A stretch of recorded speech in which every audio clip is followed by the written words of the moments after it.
যে যাই বলুন না কেন, আমি আমাদের সাবেক স্পিকার ও আওয়ামী লীগের সিনিয়র নেত্রী শিরিন আপার গ্রেপ্তারে খুবই খুশি হয়েছি। মহান সৃষ্টিকর্তার কাছে যখনই শুনেছি উনি গ্রেপ্তার হয়েছে, সাথে সাথে শুকরিয়া আদায় করেছি। কেন শুকরিয়া আদায় করেছি জানেন? যে অন্তত বেঁচে আছেন, তাকে বাঁচিয়ে রেখেছেন। কারণ গত 20 মাসের অধিক সময় বাংলাদেশে একজন ব্যক্তির কোনো খবর পাওয়া যায়নি, সেটা হচ্ছে আমাদের সাবেক স্পিকার এবং স্বাধীন বাংলাদেশের প্রথম নারী স্পিকার শিরিন আপা। তিনি কোথায় আছেন, কিভাবে আছেন, আমরা কেউ জানি না। যখন আইএসপিআর একটা লিস্ট প্রকাশ করলো, সেই লিস্টে আমরা দেখলাম শিরিন আপা সেনাবাহিনীর হেফাজতে ছিল। পরক্ষণে এখন বুঝতে পারছি সেনাবাহিনীর হেফাজত থেকে সেনাবাহিনী তাকে পুলিশ প্রশাসনের উপর ন্যস্ত করে এবং দখলদার ইউনূস তাকে গত 18 মাস তাকে পুলিশের হেফাজতে রাখে, গৃহবন্দী করে রাখে। আজকে দেখেন শিরিন আপাকে আদালতে তোলা হচ্ছিল, তার চেহারা দেখে কোনো মানুষ বলতে পারবে না যে সুস্থ মানুষ। তাকে কি পরিমাণ নির্যাতন করা হয়েছে গৃহবন্দী রাখা অবস্থায়, গুম থাকা অবস্থায়, সেটা তার চেহারায় প্রতীয়মান। এই গুম করে রাখা অবস্থায় যখন সরকার গঠন করেছে, তখনও শিরিন শারমিন আপাকে গ্রেপ্তার দেখানোর প্রয়োজন মনে করেনি। এখন আইসা গ্রেপ্তার দেখানোর প্রয়োজন মনে করেছে তারা। দেখেন উনি কত শক্তিশালী মানুষ এবং কত ভয়ঙ্কর মানুষ, যে গত 20 মাস বাংলাদেশের সমগ্র আইন শৃঙ্খলা বাহিনীকে দুলু দিয়ে ধানমন্ডির মতো একটা অভিজাত এলাকায় সে বসবাস করেছেন। মিথ্যা বলার কিছু কৌশল আমরা সবসময় দখলদার ইউনূস আর খাম্বা তারেকের কাছ থেকে শিখতে হবে। খাম্বা তারেকের মিথ্যাগুলো আগেই আমরা জেনেছি 2001 সাল থেকে 2006 সাল পর্যন্ত। সেটা 10 ট্রাক অস্ত্র মামলা বলেন, সেটা 21শে আগস্টের গ্রেনেড হামলা বলেন, জঙ্গি উত্থান বলেন, আহসানুল্লাহ বাংলা টিম বলেন, যতগুলো অকারেন্স করেছে সবগুলোতেই তার সরকার তারেক রহমানের কথায় অস্বীকার করেছে। সেই সময় আমরা জানতে পেরেছি যে তারেক রহমান কতটা মিথ্যাবাদী। নতুন করে আমরা গত 18 মাসে জেনেছি দখলদার ইউনূস কতটা মুনাফেক এবং কতটা ভয়ঙ্কর জালিম, যেটা আমরা গত 18 মাসে হারে হারে টের পেয়েছি। আপনারা খুশি হন বা না হন, আমি ব্যক্তিগতভাবে খুশি হয়েছি শিরিন শারমিন আপার গ্রেপ্তারে। কারণ আল্লাহর কাছে শুকরিয়া, উনি অন্তত বেঁচে আছেন। কারণ যেভাবে তাকে নিখোঁজ করা হয়েছিল, একটা সময় আমি সমগ্র আশা ছেড়ে দিয়েছিলাম হয়তোবা তাকে মেরে ফেলেছে, তাকে গুম করে মেরে ফেলে দিয়েছে। দখলদার ইউনূস আর সেনাবাহিনী মিলে তাকে গত 18 মাস গুম রেখেছে। 18 মাসের পরে তারেক যখন ক্ষমতা গ্রহণ করে, তখন আরো 2 মাস তাকে গুম করে রেখেছে। এই সেনাবাহিনীর সংশ্লিষ্ট যে ব্যক্তিবর্গ 2024-এর 5ই আগস্টের সাথে জড়িত, সেনাবাহিনীর প্রধান ওয়াকার সহ যারা এই অকারেন্সের সাথে জড়িত, তাদের প্রত্যেকের বিচার এই বাংলাদেশের মাটিতে হবে এবং প্রত্যেকের গলায় যদি শেখের বেটি হাসিনা বাইচা থাকে তাহলে ফাঁসির দড়ি ঝুলাবে। একটা মহিলাকে গত 20 মাস যাবত নির্যাতন করে আটক করে রেখেছে, তার চেহারা যদি আপনারা দেখেন সে কতটা অসুস্থ, এটা তার চেহারা দেখলে বোঝা যায়। আদালতের সিঁড়িতে সে পড়ে গেছে, দাঁড়িয়ে থাকতে পারছে না। তাকে আদালতে বলছে একটা চেয়ার দেওয়ার জন্য, তার আইনজীবী বলেছে একটা চেয়ার দেওয়ার জন্য, আদালত মঞ্জুর করে নেই। অসুবিধা নেই, আল্লাহর কাছে শুকরিয়া, তিনি গ্রেপ্তার হয়েছেন। কিন্তু প্রশ্ন আমার, সেনাবাহিনী যে আইএসপিআর এর মাধ্যমে যে লিস্টটা প্রকাশ করেছে, সেখানে শিরিন শারমিন আপা সেনাবাহিনীর কাছে ছিলেন, তারপরে উনি কোথায় গেলেন? আর আজকে 20 মাসের অধিক সময় পরে ধানমন্ডির মতো একটা অভিজাত এলাকায় তার ভাইয়ের বাসায় তাকে গ্রেপ্তার করা হয়, এটা কি মেনে নিচ্ছেন আপনারা? এটা কি বিশ্বাস করার মতো কথা? বলুন। সংবিধানের তৃতীয় গুরুত্বপূর্ণ ব্যক্তি, তিনি পদত্যাগ করেছেন, কিন্তু তিনি এই সরকারের দ্বারা এবং বিগত সরকারের দ্বারা গুম হয়েছিলেন।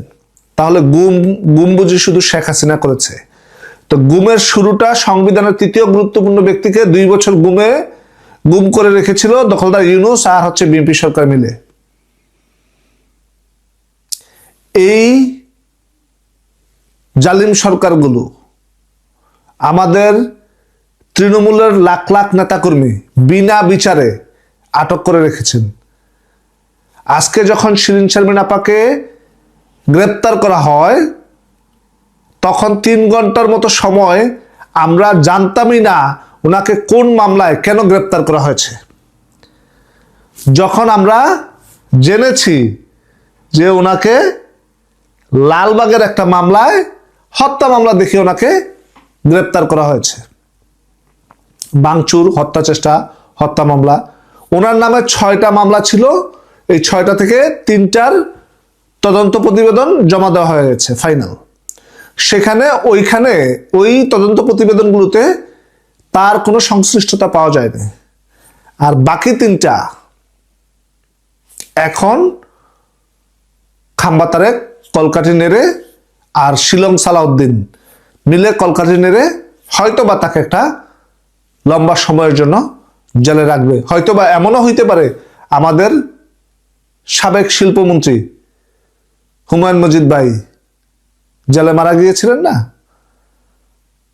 ঠিক এমনও হয়ে যেতে পারে। আমি জানি না, সৃষ্টিকর্তা জানে ওনার ভাগ্যে কি রেখেছে। কিন্তু এতটুকু বলতে চাই যে যা ইউনূস করে গেছে তাই খাম্বা তারেকও করছেন। বিন্দু পরিমাণ কোনো পরিবর্তন নেই তাদের দুইজনের শাসনামল। বাঙালিকে বোকা পেয়ে, ভুলভাল বুঝিয়ে তারা একটা নাটক রচনা করার চেষ্টা করেছেন, কিন্তু বাঙালি বোকা নয়। বোকা সেই সমস্ত লোক যারা বাঙালিকে বোকা মনে করে। শিরিন শারমিনের মতো একজন নিষ্কলঙ্ক রাজনীতিবিদ, তিনি নাকি রংপুরে হত্যা মামলায় আসামি আছেন, তিনি ঢাকায় বসে রংপুরে হত্যা করেছেন।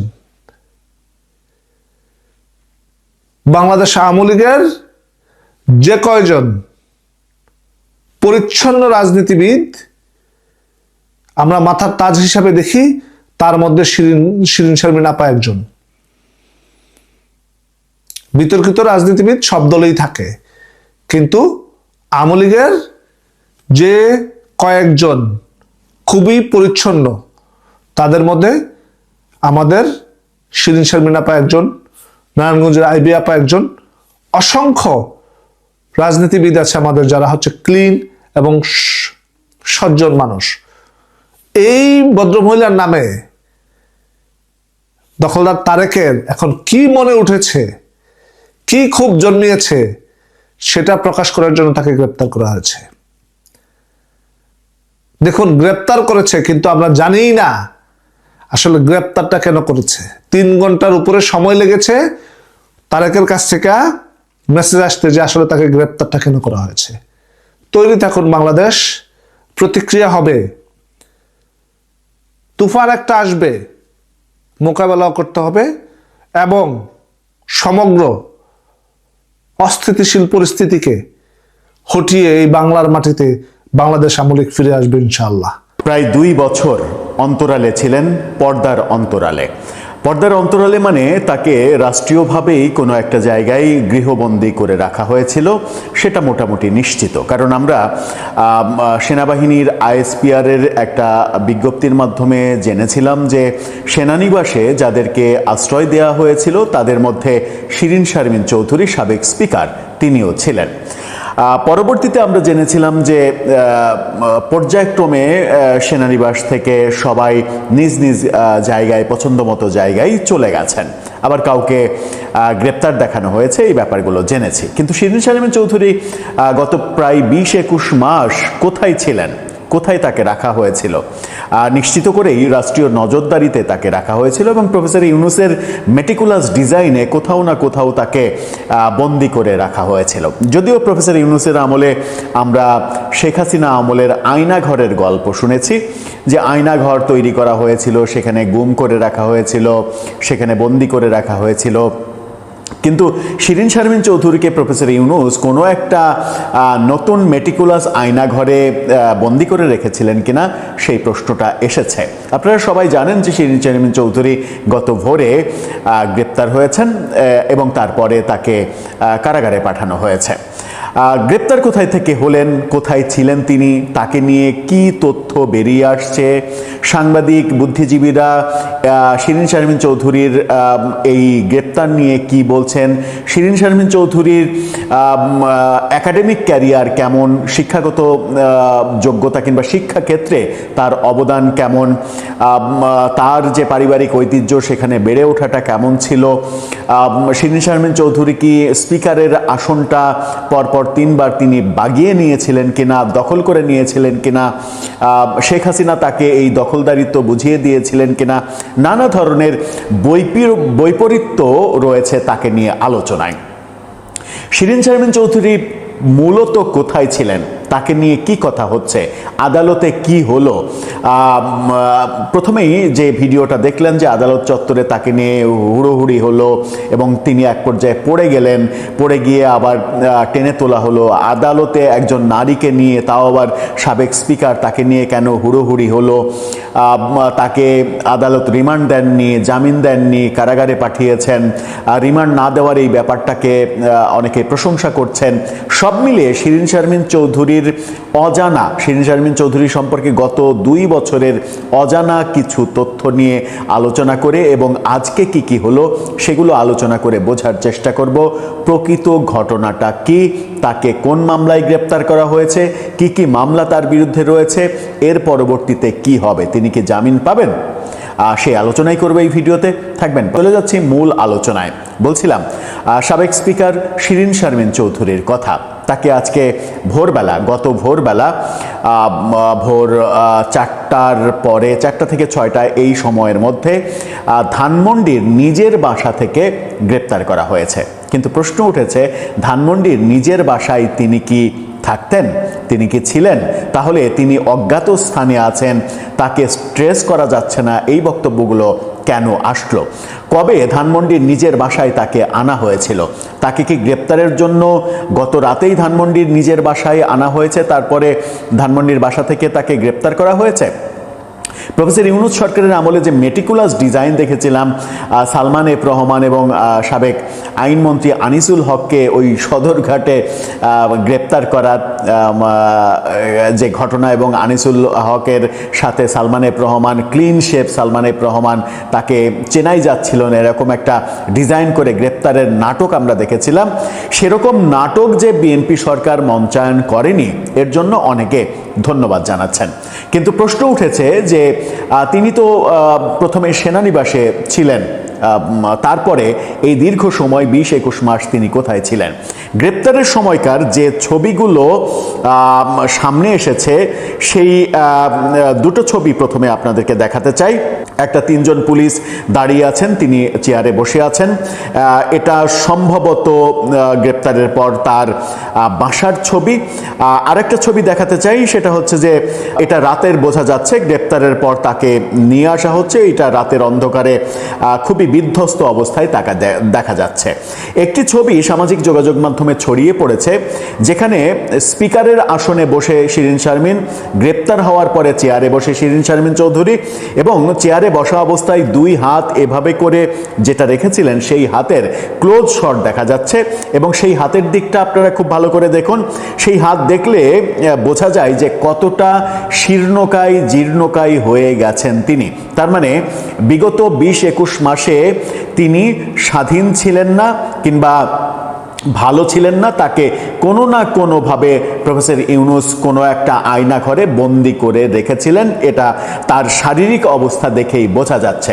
একটা মানুষ যদি মোটামুটি শারীরিকভাবে স্বাচ্ছন্দ্যে থাকেন, তাহলে এরকম শিরিন শারমিন চৌধুরী তো বেশ স্বাস্থ্যবান একজন মহিলা, তার এরকম জীর্ণকায় শীর্ণকায় অবস্থা হওয়ার কথা নয়। এটা নিয়েও সামাজিক যোগাযোগ মাধ্যমে বিস্তর লেখালেখি হচ্ছে। কিন্তু দুইটা লেখা নিয়ে আপনাদের সঙ্গে আলোচনা করতে চাই। সাংবাদিক আনিস আলমগীর তিনি পোস্ট দিয়েছেন ফেসবুকে, সেই পোস্টটা দেখে নিন। সেই পোস্টে তিনি লিখেছেন, ডক্টর শিরিন শারমিন চৌধুরীকে আজ আটকের পর আদালত রিমান্ড নামঞ্জুর করে জেল হাজতে পাঠিয়েছে। এটা একটা স্বস্তির বিষয়। এখন তার বিরুদ্ধে লালবাগের দায়ের করা মামলায় যেন তিনি সুষ্ঠু বিচার পান, সেই প্রত্যাশা করি। পাশাপাশি অবিলম্বে তার জামিনও দাবি করছে। সেই সঙ্গে বলতে চাই, জনগণ আর বিশ্ব বাটপার ডক্টর মোহাম্মদ ইউনূসের ডাস্টবিন সরকারের আচরণ দেখতে চায় না। জনগণের প্রত্যাশা, প্রধানমন্ত্রী তারেক রহমানের নেতৃত্বে রাজনীতি হবে আরও সংযত, মানবিক ও ন্যায়ভিত্তিক, যেখানে প্রতিহিংসা নয়, শিষ্টাচারী হবে মূল পার্থক্য। অন্যায়কে প্রতিশোধ দিয়ে নয়, ন্যায় দিয়ে পরাজিত করাই হোক উত্তম রাজনীতির স্থায়ী মানদণ্ড, যা ভবিষ্যৎ প্রজন্মের জন্য একটি ইতিবাচক রাজনৈতিক সংস্কৃতি প্রতিষ্ঠা করবে। খুবই ভালো একটা উপদেশমূলক লেখা লিখেছেন বর্তমান প্রধানমন্ত্রী তারেক রহমানের উদ্দেশ্যে, এবং আদালতকে ধন্যবাদ জানিয়েছেন যে একজন মহিলা এবং সাবেক স্পিকার, যার বিরুদ্ধে কোনো ধরনের কোনো বড় অভিযোগ নেই, যে মামলা করা হয়েছে লালবাগে, রাজধানীর লালবাগে এবং রংপুরে দুটো মামলা করা হয়েছে, সেই মামলাগুলোও ভুয়া মামলা অনেকে বলেন। এই মামলার সঙ্গে তার কোনো সংযোগ নেই, কিন্তু মামলা যেহেতু আছে, তাকে গ্রেপ্তার করেছে রাষ্ট্র সরকার, গ্রেপ্তার করবে, এটাই স্বাভাবিক। কিন্তু গ্রেপ্তার করার আগে তদন্ত করে এই মামলাগুলোতে তার সংশ্লিষ্টতা আছে কিনা সেটা যাচাই বাছাই করলে বোধহয় স্পিকারের যে আসনটা, সেই আসনটাকে একটু সম্মান জানানো হতো, কিংবা সম্মান জানানো যেতে পারত। আরেকটি পোস্ট আপনাদেরকে দেখাতে চাই, সেটা হচ্ছে যে সেই পোস্টটা দিয়েছেন আহসান কবির, বিশিষ্ট কবি এবং অভিনেতা, লেখক, ঔপন্যাসিক। তিনি মানে একটা পোস্ট দিয়ে দারুণ একটা ব্যাপার লিখেছেন, যে লেখাটাই শিরিন শারমিন চৌধুরীকে নিয়ে যত আলোচনা, সেই আলোচনার মধ্যে সবথেকে বেশি আমার আকর্ষণীয় মনে হয়েছে। সেই পোস্টটা দেখে নিন, দুইটি ধাপে পোস্টটা দেখে নিন। শিরিন শারমিন চৌধুরীর ছবি সহ, যেহেতু বড় পোস্ট একবারে স্ক্রিনশট নেওয়া সম্ভব হয় না, সেই কারণে দুটো স্ক্রিনশটে আপনারা দেখে নিন। শিরিন শারমিন চৌধুরীর ছবি সহ এবং পুরোটা তার লেখার একটা স্ক্রিনশট। সেখানে তিনি লিখছেন, শীর্ষা চৌ অর্থাৎ শিরিন শারমিন চৌধুরী এর রেকর্ড ও দখলদারিত্ব। তিনি ব্যঙ্গ লিখতে খুবই ওস্তাদ, সেই কারণে ব্যঙ্গ করে তিনি লিখেছেন এবং সেই লেখাটা যথেষ্ট মজার। আপনারাও পড়ে দেখতে পারেন। আপনাদের জন্য শোনাচ্ছি সেই লেখাটা।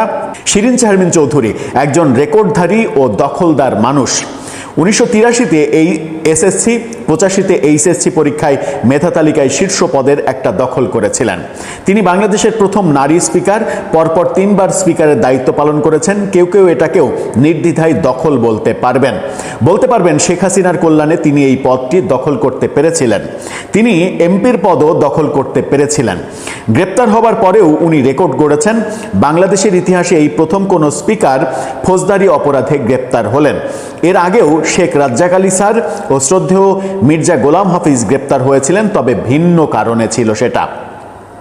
এর আগে কোনো স্পিকার খুনের মামলায় জড়িয়েছেন বলে জানা যায়নি, তবে শিরিন শারমিন চৌধুরীর বিরুদ্ধে খুনের মামলা দিয়েছিল বিশ্ব বাটপার ইউনূস সরকার। এই একটা জায়গায় মানে আসামি হবার ক্ষেত্রে তিনি কোনো দখলের আশ্রয় নেননি কিংবা নিতে পারেননি। একাধিক পত্রিকা ও টেলিভিশনের সূত্র মতে 2024 সালের 5 আগস্ট শেখ হাসিনার পতনের পর অনেকের সাথে শিরিন শারমিন চৌধুরীও সেনা তত্ত্বাবধানে ছিলেন। ধরে নিচ্ছি সেনা তত্ত্বাবধানে থেকে তিনি খুনি বা তাদের সহযোগীর পদটাও দখল করতে পেরেছিলেন। ঢাকা ক্যান্টনমেন্ট থেকে তিনি রংপুরে গিয়ে স্বর্ণ শ্রমিক মুসলিমকে খুন করতে বা খুনের সহযোগিতা সহযোগিতা করতে তিনি পেরেছিলেন। ক্যান্টনমেন্টে বসেই তিনি রংপুরে গিয়ে এই কাজটা করতে পেরেছিলেন। শেষ পর্যন্ত তিনি নাটকের পদটাও দখল করতে পেরেছেন। কোন নাটকীয়তায় তিনি সেনা তত্ত্বাবধান থেকে ধানমন্ডির নিজস্ব বাসায় গেলেন, সেই প্রশ্ন থেকেই গেল, যেটা প্রথমেই বলছিলাম। একদা কলকাতা নিউ মার্কেটে তার ঘুরে বেড়ানোর একটা ভিডিও বেরিয়েছিল কিনা মনে করতে পারছি না, তবে দরবেশের চেয়ে শিরিন শারমিন চৌধুরী ভাগ্যবান, তাকে চুল দাড়ি কাটার মতো কোনো নাটকে অভিনয় করতে হয়নি। যেটাও শুরুতে বলছিলাম যে দরবেশ, বাংলাদেশের দরবেশ খ্যাত সালমান এফ রহমান, তাকে যে সদরঘাটে গ্রেপ্তারের নাটক করা হয়েছিল মেটিকুলাস প্রফেসর ইউনূস সরকারের আমলে, তাকে ক্লিন শেভ করিয়ে নাটক করানো হয়েছিল, সেটা অন্তত শিরিন শারমিন চৌধুরীর ক্ষেত্রে করা হয়নি, এই কথা তিনি বলছেন।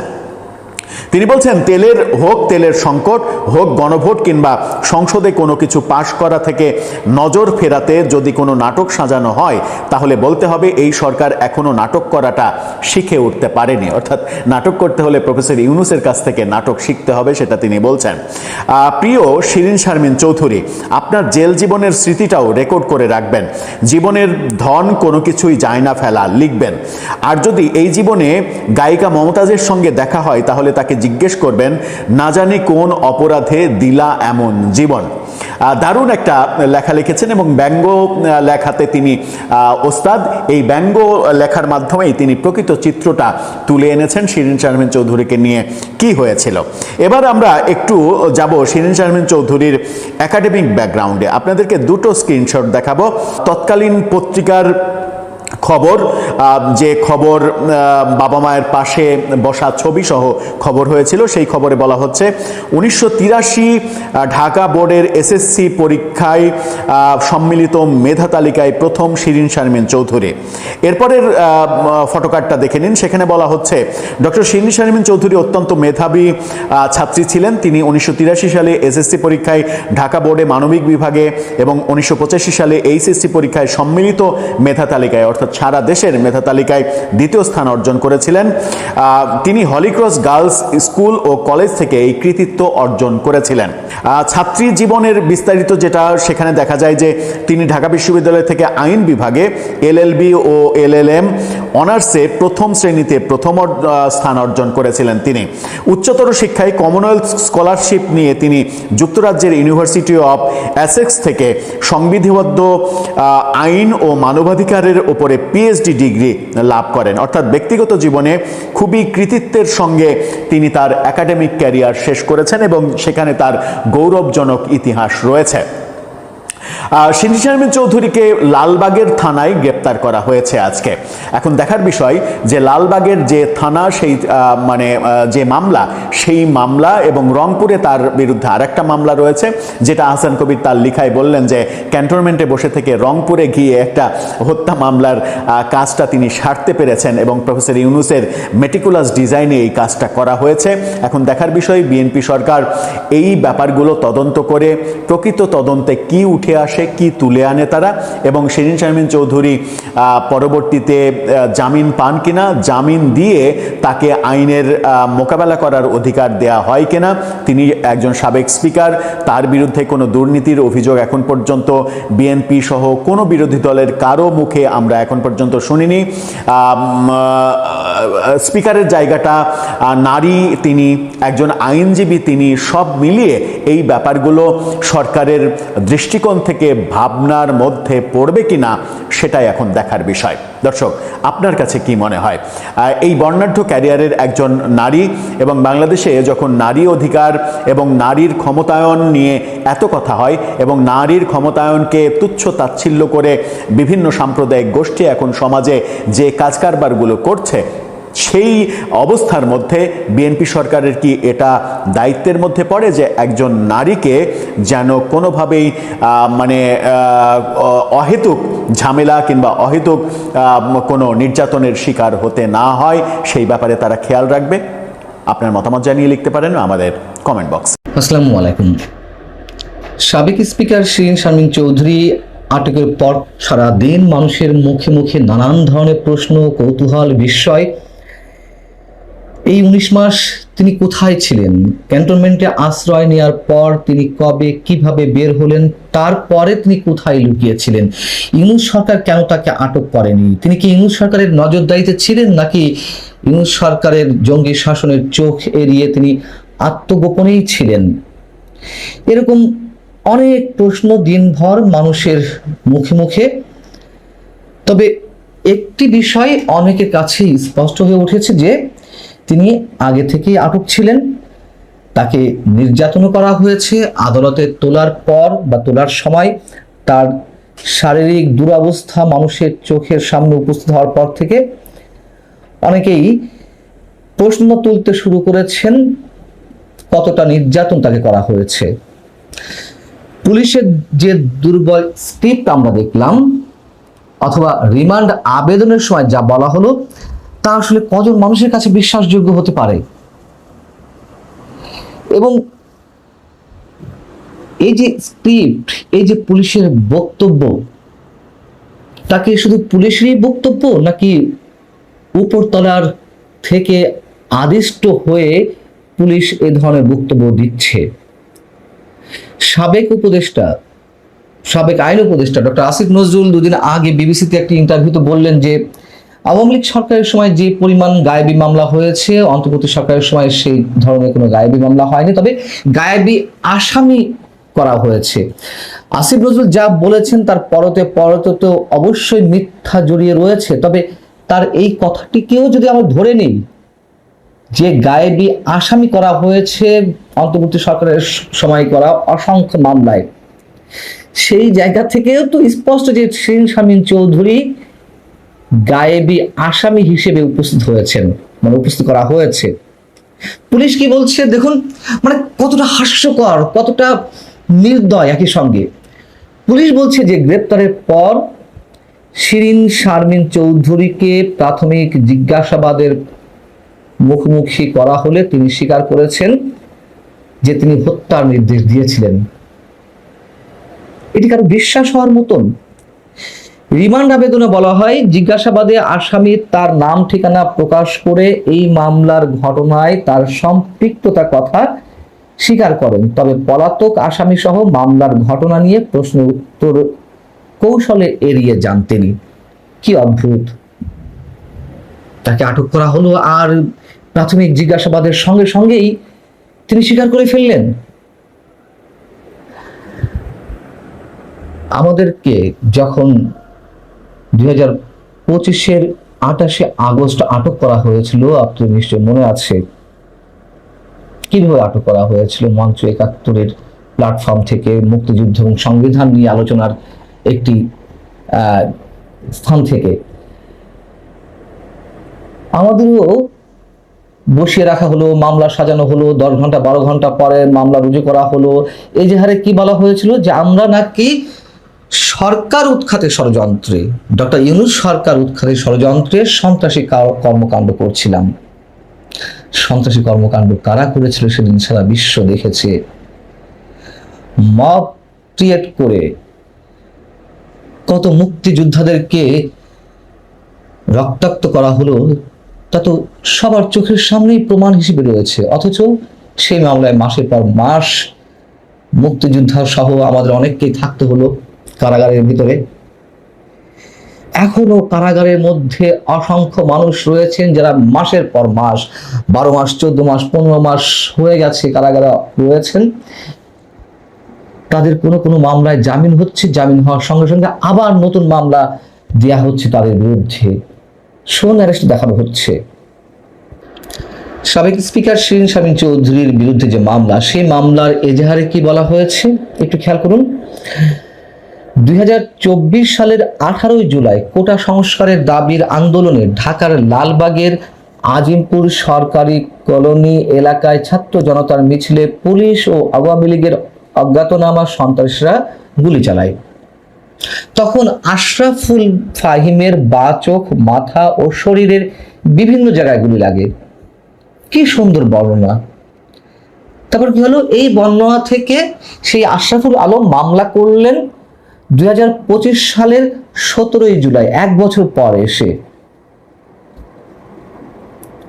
মানে এই মামলাটি তিনি করলেন। আওয়ামী লীগ সভাপতি ও তৎকালীন প্রধানমন্ত্রী শেখ হাসিনার নির্দেশে বিপ্লব বড়ুয়া, ওবায়দুল কাদের ও আসাদুজ্জামান খান কামালের পরিকল্পনা ও নির্দেশে পুলিশ সদস্য এবং অজ্ঞাতনামা ব্যক্তিরা আন্দোলনে অংশ নেওয়া নিরস্ত্র ছাত্র জনতার উপর দেশীয় ও বিদেশি আগ্নেয়াস্ত্র ব্যবহার করে গুলিবর্ষণ করেন এবং এ সংক্রান্ত আরো কিছু কথাবার্তা। মামলার 3 নম্বর আসামি করা হয় শিরীন শারমিন চৌধুরীকে। এখন আপনারাই বলুন, এই মামলার কোথাও শিরীন শারমিন চৌধুরী সম্পর্কে কোনো বর্ণনা দেওয়া আছে? এজাহারের কোথাও তার সম্বন্ধে টু শব্দটি উচ্চারণ করা আছে? এবং এই কথাগুলোই আদালতে তুলে ধরেছিলেন আসামি পক্ষের আইনজীবীরা, সাবেক স্পিকারের আইনজীবীরা, এবং আদালতের সামনে তুলে ধরা হলো যে ঘটনার সময় অর্থাৎ 2018 সালের 17 জুলাইয়ের বর্ণনা, সেই সময় তো শিরীন শারমিন চৌধুরী জাতীয় সংসদের স্পিকার ছিলেন, তিনি একটা সাংবিধানিক পদে অধিষ্ঠিত ছিলেন, তার বিরুদ্ধে কোনো অন্যায় করার কোনো ধরনের অভিযোগ নেই, তার বিরুদ্ধে চুরি, দুর্নীতি, অর্থ পাচারের কোনো অভিযোগ নেই। অবশ্যই আওয়ামী লীগের অনেক নেতা, সাবেক এমপি, সাবেক মন্ত্রীদের বিরুদ্ধে দুর্নীতি সহ নানান ধরনের অপকর্মের অভিযোগ রয়েছে, ক্ষেত্র বিশেষে সেগুলোর সত্যতাও আছে, অবশ্যই আছে। কিন্তু সাবেক এই স্পিকার তো তার ক্ষমতার ন্যূনতম অপব্যবহারও করেননি। শুনেছেন কেউ আপনারা স্পিকার, মানে সাবেক স্পিকার শিরীন শারমিন চৌধুরী সম্পর্কে কোনো ধরনের অভিযোগ? এবং 5 আগস্টের পর 27 দিনের মাথায় তিনি নিজে তার পদত্যাগ পত্র পাঠিয়ে দিয়েছিলেন রাষ্ট্রপতির কাছে। আর তিনি নাকি সেই কোটা বিরোধী আন্দোলন দমন করতে হত্যার নির্দেশ দিয়েছেন। এই হচ্ছে আমাদের পুলিশ বিভাগ, এই হচ্ছে আমাদের বিচার বিভাগের একটি অংশ।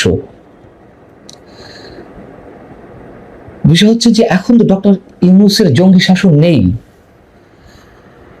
এই সময় কেন শিরীন শারমিন চৌধুরীকে আটক করা হলো সেটি সবারই প্রশ্ন। আমরা কোনো অবস্থাতেই ডক্টর ইউনূসের জঙ্গি সরকারের এক্সটেনশন হিসেবে বিএনপি সরকারকে দেখতে চায় না, কোনো অবস্থাতেই নয়।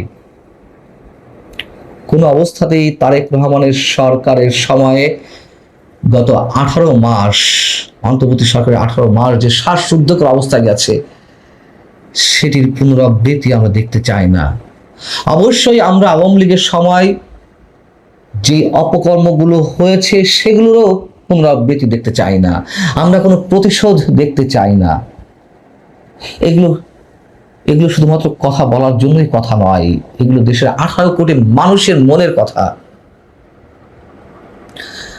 আমরা জানি না যে কেন এই সময় ডক্টর শিরীন শারমিন চৌধুরীকে আটক করা হলো। যদি এর মধ্যে সত্যিই কোনো সৎ উদ্দেশ্য সরকারের থেকে থাকে, তাহলে আমরা সাধুবাদ জানাই যে একটা প্রক্রিয়ার মাধ্যমে কিছু একটা ঘটতে পারে, পজিটিভ কিছু। কিন্তু এখনো যদি পুলিশের যে বর্ণনা এবং পুলিশের যে আচরণ সম্পর্কে আমরা জানি, পুলিশের সদস্যদের তো ঘাড়ে 3-4টা মাথা নেই যে সরকারের ঊর্ধ্বতন কোনো কর্তৃপক্ষের নির্দেশ ছাড়া নিজেদের মতো করে মামলা সাজাবে, নিজেদের মতো করে রিমান্ড আবেদন করবে, নিজেদের মতো করে স্বীকারোক্তি আদায় করবে, স্বীকারোক্তির কথা উচ্চারণ করবে, তাই যেন হয়।